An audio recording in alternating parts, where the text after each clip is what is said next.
సమాజంలో ఉన్న వారి వల్ల నేను ప్రేమను సాధ్యమైనంత వరకు చూపించగలుగుతున్నానా? సంఘంలో ఉన్న వారి వల్ల ప్రేమ నేను చూపించగలుగుతున్నానా? ఇది సహోదర ప్రేమ. నేను చెప్పేది సహోదర సహోదరి ప్రేమ. ఓకే, రకరకాలైన ప్రేమలు ఉన్నాయి. మరలా నేను గుర్తు చేస్తాను, రకరకాలైన ప్రేమలు ఉన్నాయి. ప్రేమ ఉండాలన్నాడు కదా ప్రభు పాస్టర్ గారు, అందరినీ ప్రేమిద్దాం. తప్పది, ఆ ప్రేమ వేరు. రకరకాలైన ప్రేమలు ఉన్నాయి, గుర్తుపెట్టుకోవాలి. సహోదర ప్రేమ, సహోదరి ప్రేమ, భార్య భర్తల మధ్యలో ఉండే ప్రేమ.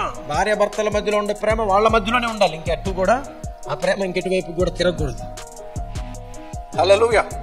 భార్య భర్తల మధ్యలో ఉండవలసిన ప్రేమ పవిత్రమైనది. ఆ ప్రేమ వారిద్దరికే సొంతం, ఇక ఎవరికి కూడా అది సొంతం కాదు. ఎటువైపు కూడా అది డైరెక్ట్ అవడానికి వీల్లేదు. అటువంటి స్ట్రిక్ట్ లైఫ్ మనం జీవించాలండి.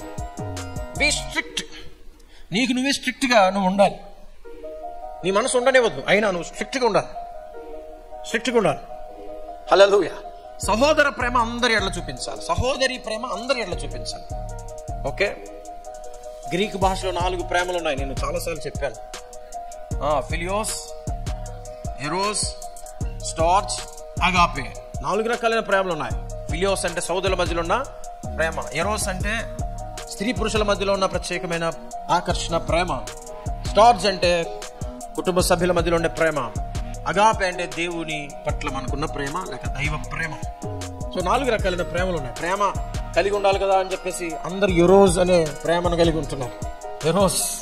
ఎరోటిక్ లవ్ అంటే స్త్రీలు పురుషుల మధ్యలో ఉండే ఆకర్షణ. అది ఓన్లీ భార్యాభర్తల మధ్యలోనే ఉండాలి. దేవునికి స్తోత్రం. మరి ఎవరి మధ్యలో ఉండకూడదు. హల్లెలూయా. ఎవరికైనా ఉందా పొరపాటున?